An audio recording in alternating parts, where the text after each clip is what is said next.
After listening to Rodney Garner's Tuesday's press conference now, I am pumped. I'm excited for the season, even more so than I was before, which was hard, you know, because I'm ready. I'm ready for the season. But listening to him, he seemed upbeat. He sounded a little giddy almost. I mean, and that's unusual for Rodney Garner.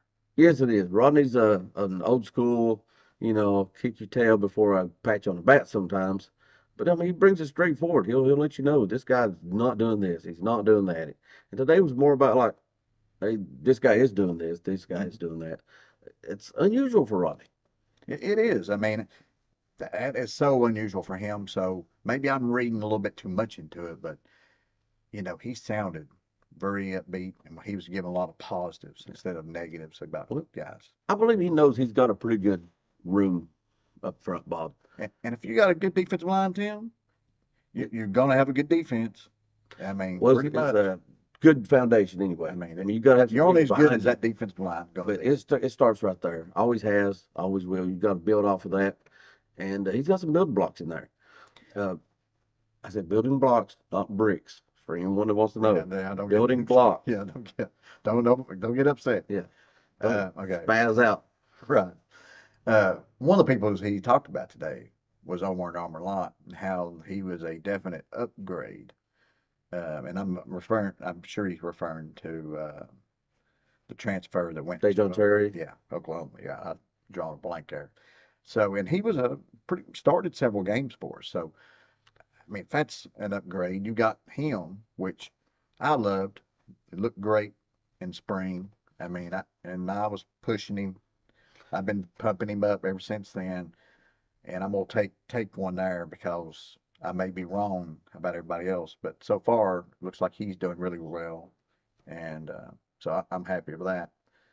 And Yeah, you told me yet right in the spring about him, and I had not noticed him. I guess I was looking at other positions or whatever during the mhm, game, and I went back and saw the highlight, or not the highlights, but the replay, and I'm like, how did I not see him out there? Of course, probably because I didn't know half the numbers, because you know how it is.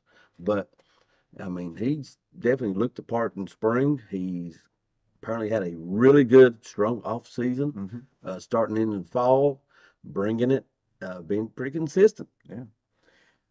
And not only him, Simmons, which had who they keep saying is NFL defensive tackle if he can put it together.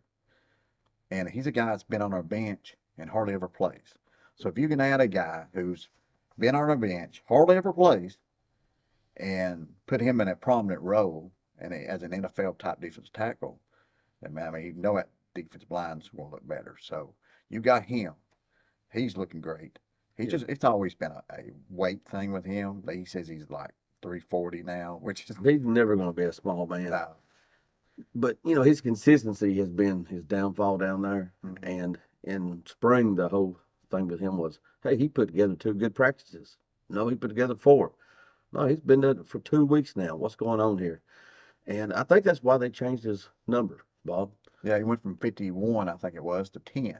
And they're like, hey, are you going to play like 10 or are you going to play like 51? Yeah, And, I think he realizes yeah. it's NFL time. New attitude, new man, new number. Hmm. Play like it. Right. Um, Simmons, I mean, more power to him. He's seemed like a nice young man. Yeah, he is. I've met him before and he seemed really nice. Uh, Also, another guy at that strong side defensive end, Tyler Barron. Oh, he's played, been good, not a bad player, He's had flashes.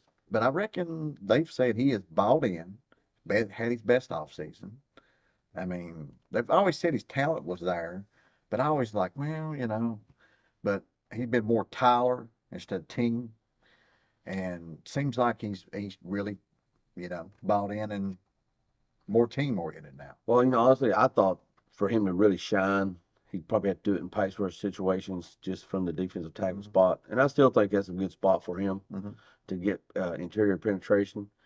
But if he's bringing it more from the defense, strong side defensive end position too, that's going to really help this defensive line out. Talent's never been an issue with Tyler Byrne. Yeah, I mean he's a good ball player, and if he can take it to the next level, Simmons take it to the next level. Omar number a lot. is an upgrade. Bring it You in. already got Big O, Big O, yeah, who's a dang good, quality, yeah, very good quality defensive defensive tackle. tackle. Very, and Eason, which is Yeah, another you guy mentioned it. Yeah, who's a defensive tackle who is NFL caliber defensive tackle, who is another guy, kind of like Simmons, really hasn't met that talent, that right, reached that potential yet. right. And we're not saying that these guys were like first round NFL talent. Well, no, No, well, maybe Bobby, maybe but in my, dreams, but they can make some money on Sunday if they they get can their stuff together. Right. And it looks like they're decided that put it together. this is it. This is their shot. Well, Garner not only talked about them, Tim, he started talking about the Leo room. He said the Leos have the length and athleticism and starting to look like a championship caliber room. And, it's just a lot of praise from Rondé Yeah, Gardner. And if those Leos, Tim, we already know our defensive tackles are dang good. Best group we've had down there yeah. in a Maybe not very long time. superstars. That's a good, strong unit though. Garland as a fifth guy in there. Uh, oh yeah. By the way, don't even mention the five-star that we got Yeah. sitting on the bench. I think best defensive line. I'm gonna say the best defensive line we've had down there in 2 decades. Y'all can put it out there in the comments, tell me I'm wrong, but I'm not looked them over, but I'm gonna say it's the best defensive line we've had down there in 2 decades. Yeah, we may not have a superstar like Dirk Barnett, Jason Mahalana, or maybe a couple of others, but as far as the depth across that unit, I can't disagree with you. It's very solid. We've had, there's been some concerns from a lot of media members that the offensive line's rough, looking bad. They're worried about it. Now, maybe there's some real concern there. Yeah. We'll find out here real soon. We got a scrimmage coming Thursday, so we'll know probably something then, and then maybe the second The scrimmage. second scrimmage probably Because defensive line's always going to be better than the offensive line starting out. starting out. Think you got some concerns with defensive line, but there's been concerns that the offensive line is not going to be good enough. But I'm really thinking our defensive line has upgraded, and it's going to be dang good. Yeah, yeah. The offensive line's issues might be the defensive line. I think that's it. If not, you'll be hearing on another episode about our offensive line. Yeah. It's like, what the crap is going on with our offensive line? Yeah. So let's hope we now make that episode. But until then, go Big Orange. Go Big Orange.